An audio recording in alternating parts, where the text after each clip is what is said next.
So this is Steve, and I'm here with Ben Hall.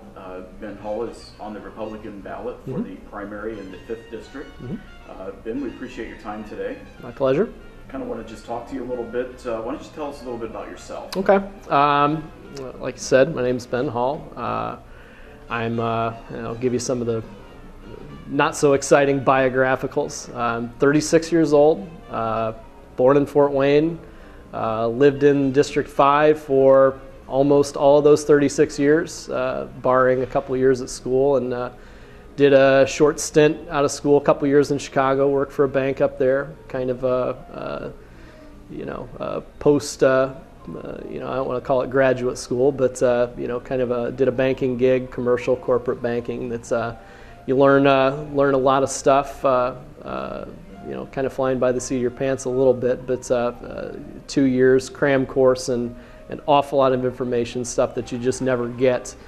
You never get in a school setting. You hear about these things, but you don't truly understand it and know exactly how it works and what that means for a business, corporation, or an industry in general until you really get up there and see what it's all about. I was a 1992 graduate of Bishop Luers High School, 96 IU Bloomington with a degree in finance. And then, like I said, I parlayed that into a couple of years with Bank of America in Chicago. In a corporate group, did some leasing, transportation companies, and saw an awful lot from credit analysis to, assets-backed securitization markets. A lot of things that became a lot more commonplace and front of mind to people as mortgage market in particular. The asset-backed market caught quite a bad rap that was probably deservedly so, but became much more forefront of conversation for people that maybe have never heard about it until things started melting down a couple, whatever that was, 2 years back, 3 years back. Pretty much my entire time in Chicago, I kind of had it in the back of my head that it was a pretty fair bet that I'd probably end up back here in town working for the restaurant company, as the name might imply. Came back here in 1999, started working at our store at the factory for a couple of years, and then landed down here at the Gas House in the fall of 2002. The gentleman that had been the manager of this store for the better part of 4 decades was ready to move on to more exciting things than hanging his hat here every single day, and it turned out that was kind of an opportunity for me to move on a little bit bigger and better things, and have been down here at the Gas House, Takaoka, Boardwalk ever since. I'm living about 3-4 blocks from where I grew up, the house I was walking to and from grade school. When I was coming back to town, I was pretty close to being engaged at that point. My wife grew up about 4 blocks from me. We both went to the same grade school, went to the same high school.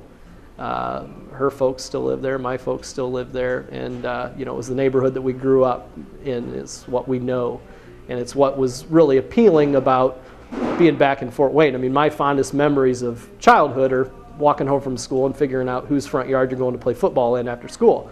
And, that's kind of tough in the city of Chicago. Not that it can't be done, but, you can move to the burbs and do that kind of thing. But long and the short of it is, if you're not going to live in the city, what's the point of being in Chicago? I mean, that's what's fun about Chicago. But, raising a family, that's what we wanted to do. And we obviously couldn't think of any place better than this city. It's where our roots are, and in particular, the neighborhood where we're at. I live in Southwood Park.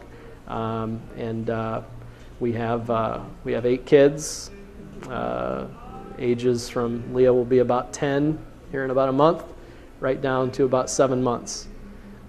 So we're stuck. We're stuck at this point. No turning back. And there's, in our opinion, there's no, and obviously we're biased. There's no finer neighborhood situation going any place than the south side of Fort Wayne. I mean, that's just what we know. It's what we enjoy. It's quiet, it's safe, it's friendly, it's families everywhere. It just fits us to a T. So that's kind of the little rough background. The family business has been around for 65 years, give or take. It's a little bit of a tough racket, but it's fun. It's hands-on.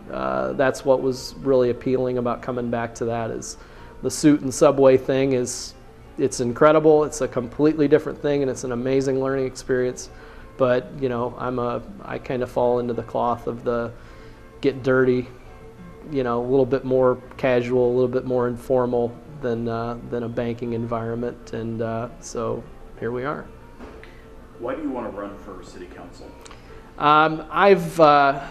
You don't really start paying attention to a lot of this stuff until you find yourself in some sort of, you're in a business, or you've got a family, and when you're a kid, you don't mind it. It's just not part of what you worry about. You don't pay attention to it. I'd say particularly when I got down to the Gas House. Obviously, you're a little bit closer to the center of government. You start meeting some of these people that are involved, and you really start paying attention to what's going on and why, and the reasons behind it. And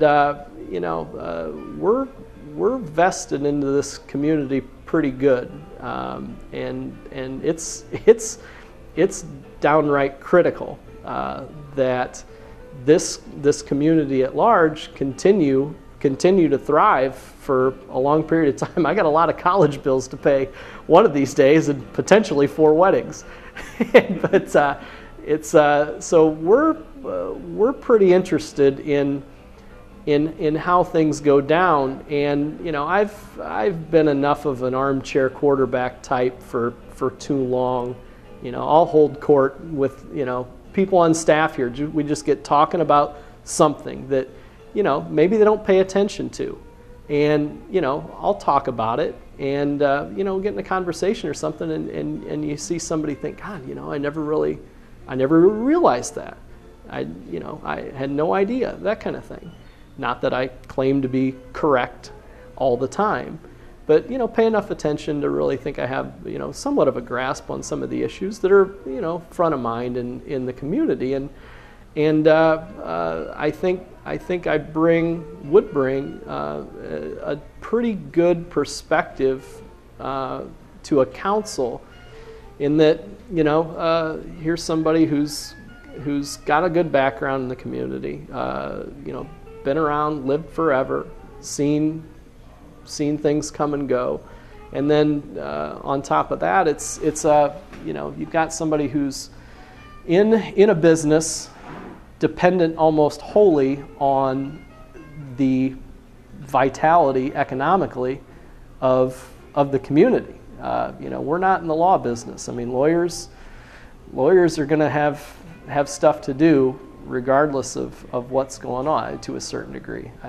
But food business, I mean, it's dependent quite a bit on how is John Q. Public doing personally with his own